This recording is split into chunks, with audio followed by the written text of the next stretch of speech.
अस्सलाम वालेकुम friends, welcome to Barsana kitchen. இன்னைக்கு நம்ம கிச்சன்ல ரொம்பவே ஈஸியா செய்யக்கூடிய கேப்பச்சினோ காபி தான் எப்படி செய்யலாம்னு பார்க்க போறோம். இந்த கேப்பச்சினோ காபியை ரொம்பவே வீட்ல சுலபமா செஞ்சு முடிச்சிரலாம். இது செய்யிறதுல வந்து மூணு மெத்தட் இருக்கு. ஒன்னு வந்து பீட்டர் யூஸ் பண்ணி செய்யிறது, இன்னொன்னு வந்து வயர் விஸ்க், இன்னொன்னு வந்து ஸ்பூன். இன்னைக்கு நம்ம வந்து பீட்டரும் ஸ்பூனும் யூஸ் பண்ண போகிறது கிடையாது, வெறும் வயர் விஸ்க் வச்சு தான் செய்ய போகிறோம். ஆனால் இது செய்கிறதுக்கு வந்து பீட்டர் யூஸ் பண்ணோம்னா சீக்கிரமாக வேலை முடிஞ்சிடும். ஆனால் வந்து வயர் விஸ்க்கோ நம்ம ஸ்பூனும் எடுத்தோம்னா ஒரு 15லேருந்து 20 நிமிஷம் வரைக்கும் ஆகும். நீங்கள் ஃப்ரீயாக இருக்க டயத்தில் இதை செஞ்சு வச்சுக்கிட்டிங்கன்னா உங்களுக்கு எப்பப்போ தேவைப்படுதோ அப்போ சூப்பராக கேப்பச்சினோ குடிச்சிடலாம். கேப்பச்சினோ செய்கிறதுக்கு ரொம்ப முக்கியமான பொருள் இன்ஸ்டன்ட் காஃபி பவுடர். நீங்கள் உங்களுக்கு பிடிச்ச எந்த பிராண்டு வேணாலும் பயன்படுத்திக்கோங்க. நான் வந்து நெஸ்கேஃபே எடுத்திருக்கேன். அடுத்தது இதை செய்ய ஆரம்பிச்சிடலாம். 2 tablespoon instant coffee powder,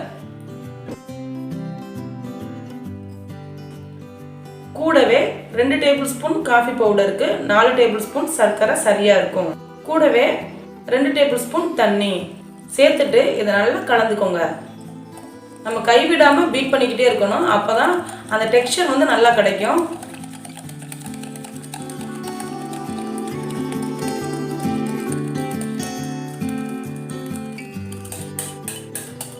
இப்போ வந்து எனக்கு 8 நிமிஷம் போல ஆயிருக்கு.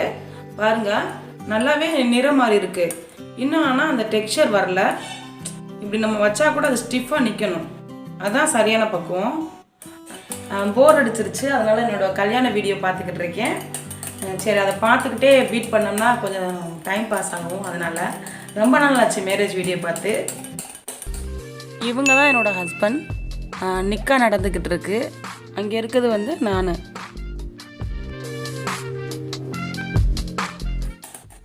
இப்போ வந்து 10 நிமிஷம் போல இருக்கு.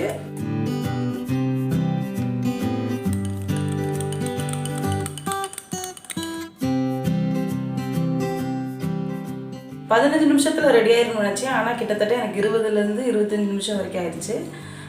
இப்போ நல்லா ஸ்டிஃபாக வந்திருக்கு. இப்படி எடுத்தால் கூட ஐஸ்கிரீமாக இருக்கணும். இதுதான் வந்து சரியான பக்குவம். இந்த மாதிரி நீங்கள் நிறைய செஞ்சு உங்களுக்கு எவ்வளோ தேவையோ ஃப்ரிட்ஜுக்குள்ள 1 வீக் வரைக்கும் கூட ஸ்டோர் பண்ணிக்கலாம்.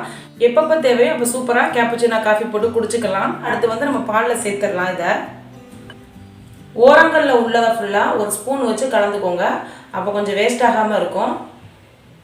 இதிலிருந்து 1 டேபிள் ஸ்பூன் எடுத்து ஒரு கிளாஸில் சேர்த்துடலாம். இதுக்கப்புறம் பால் சேர்க்கணும். பால் வந்து நல்லா சூடாக இருக்கணும், அப்போ தான் கேப்பச்சினோ காஃபி வந்து ரொம்ப டேஸ்ட்டாக இருக்கும்.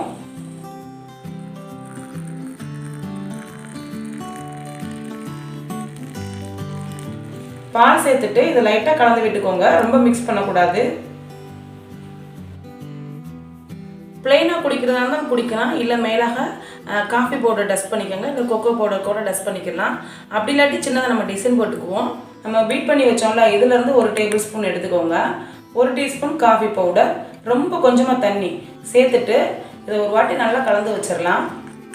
பாருங்கள், இந்த மாதிரி இதுலேருந்து ஒரு ஸ்பூன் வச்சு கொஞ்சமாக எடுத்து ஒரு 10-12 டிராப்ஸ் வச்சுக்கோங்க. உங்களுக்கு எவ்வளோ முடியுமோ அவ்வளோ டிராப்ஸ் வச்சுக்கலாம்.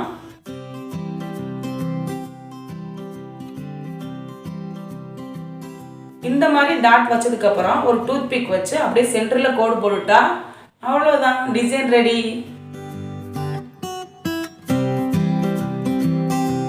நம்மளோட எம்மி கேப்பச்சினோ வீட்டிலவே சூப்பராக ரெடி ஆயிடுச்சு. அடுத்து இதை டேஸ்ட் பண்ணி பார்க்கலாம்.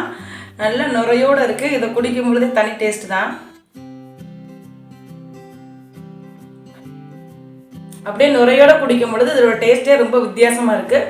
கண்டிப்பாக இந்த கேப்பச்சினோ காஃபியை வீட்டில் ட்ரை பண்ணி பாருங்கள். இந்த வீடியோ உங்களுக்கு பிடிச்சிருந்துச்சுன்னா மறக்காமல் பர்சானா கிச்சனுக்கு சப்ஸ்கிரைப் பண்ணுங்கள்.